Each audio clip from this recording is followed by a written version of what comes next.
happened at the watchtower. The dragon there, we will don't mind. I've got the city.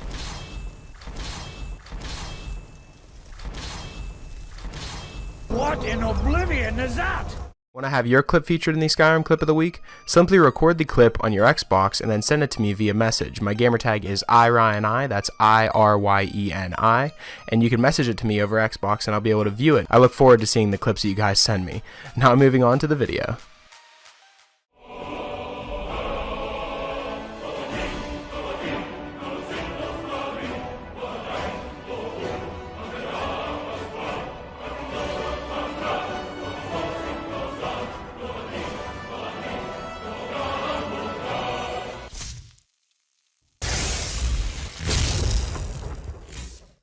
Hey, what's going on, guys? It's Ryan, and welcome to week number 77 of the top 5 Skyrim mods of the week. Now, hopefully you guys will enjoy the mods that I've picked out for this week. Starting off at our number 5 spot, we have SarcasticDragon's Skyrim Music Replacer. Now, this adds every soundtrack that is in the game of Skyrim into the Sleeping Giant Inn in Riverwood. There's a strong box by the fireplace that once you go in, you can pick every soundtrack that is in the game, and it falls under the weapon category. Now, to actually play the song that you want, you have to turn your music slider all the way down under your sound effects, and turn your sound effects all the way up. Now, the way this works is the music doesn't actually count as the music category itself. It's actually counted as a different sound effect. So if you turn your music all the way down, you won't be able to hear 2 tracks playing at one time. To actually start playing the song, all you have to do is go under the weapons category and equip the song that you want as a weapon and then unequip it immediately. This will start the track and it'll play until it's all the way done, and you can choose the next song afterwards. This can make for some really cool role-playing aspects. As you can see, I was role-playing as a person who was just sneaking around. I wanted to free this Stormcloak from these Imperial guards,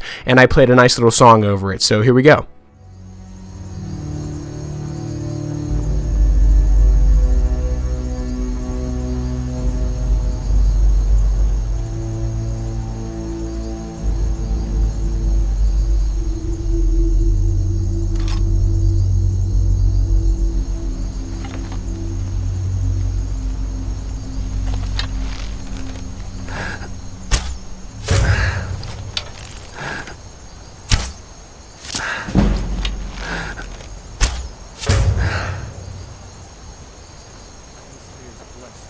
So I feel like if you want to become more immersed in the game and feel like you're actually role-playing as someone and actually create your own little movie sequences, as that kind of felt like, then this is definitely the mod for you. It's really cool, it's very different, very unique, and I've never seen a mod like that, so that's definitely why it comes in at our number 5 spot, so I'd recommend downloading this mod.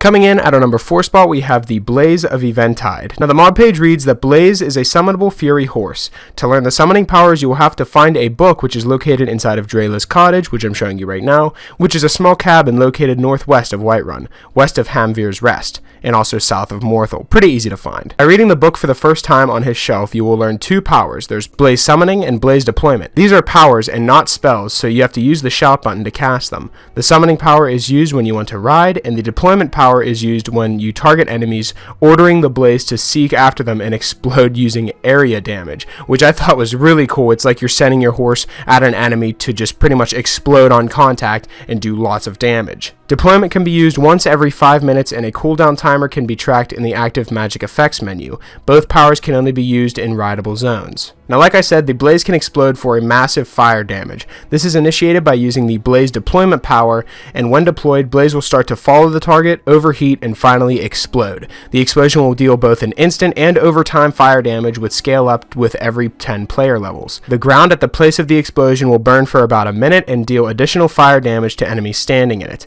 Only enemies will suffer from the explosion. The blaze can be healed by casting any fire damage spell added over time or bashing it with a torch. Some of the features of this mod include true flame effects, fury footprints, it illuminates the surroundings, it glows at night, it follows the player, it has custom summon mechanics and effects, it has a fire damage immunity and fire heals instead, it burns attackers, and can explode for massive damage. Now, I believe that this is one of the best summonable mounts out there because you can actually send it at an enemy and have it explode and do lots of damage, so it really helps you out in combat, and that is definitely why it comes in at our number 4 spot, so I'd strongly recommend downloading the Blaze of Eventide.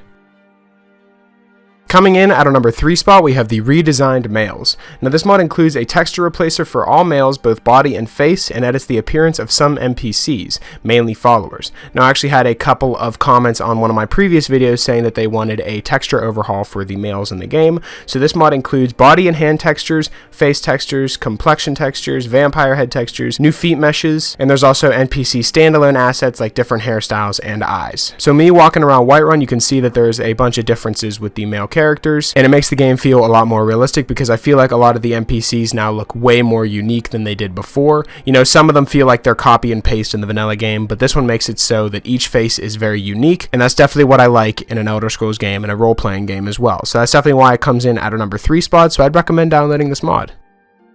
Coming in at our number 2 spot, we have the Chaos Fiend Armory. Now this adds an entirely new armor set into the game along with 3 different weapons. To get the armor, you have to go to the Chaos Void, which is close to Arcwind Point, which I'm showing you on the map right now. And you have to defeat the Chaos Skeever NPC and get the Chaos Soul in order to enter the portal to the ruin. Once entered, there'll be a few Chaos Fiend Guardians that will not attack you, and there'll be a forge in there that you can create the items there. Now it's stated that the armor is hard to make, both male and female, and can be tempered. Now a little side note, if you don't want to work really hard to actually get the materials to get this armor and you want it right away, download the Cheat Room mod, and under the Cheat Spell Options category, make it so that the Chaos Fiends are non-essential, and then once you do that, use the Silent Kill technique using the Cheat Room spell and cast it on them, and they will die, and you can pick up their armor along with their weapon, making it so you don't actually have to craft the armor yourself. You can just take it off of someone else and start using it right away like I did. Some of the lore behind this mod is Chaos Fiends are the creation of hate and war. They were once Hex friends, but got twisted and turned from all the destruction men created. But as their counterparts, the Hex Fiends, they are more demonic and like heat and flames rather than the ice and cold. So as you can see with the showcase of the armor right now, it's very dark. It reminds me of the Daedric armor from Oblivion, and it has like its own little twist on it as well, with the glowing red and glowing yellow on it as well. And then you have the sword, which is flaming. I really like that aspect. Altogether, the mod adds Chaos Fiend boots, gloves, armor, helmet. There's a blazed sword, which is one-handed, and then a destructive warhammer, which is two-handed, and then a mordant warhammer as well, which is also two-handed. All very powerful weapons, all very strong armor, so it is definitely worth putting at our number 2 spot. So I'd strongly recommend downloading the Chaos Fiend Armory.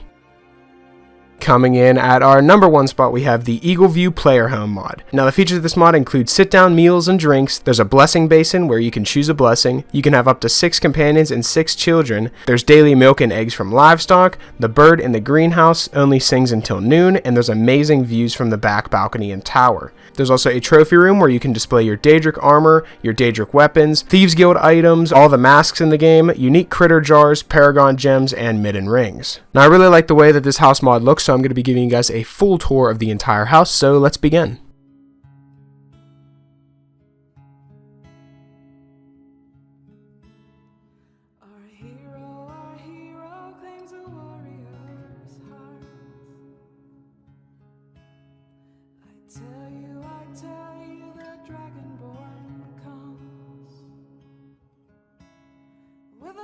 Wielding power of the ancient Lord Heart.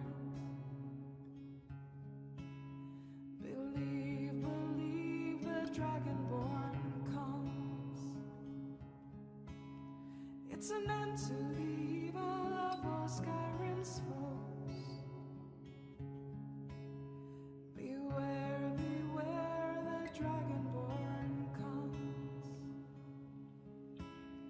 For the darkness has passed and the legend yet grows. You'll know the Dragonborns come.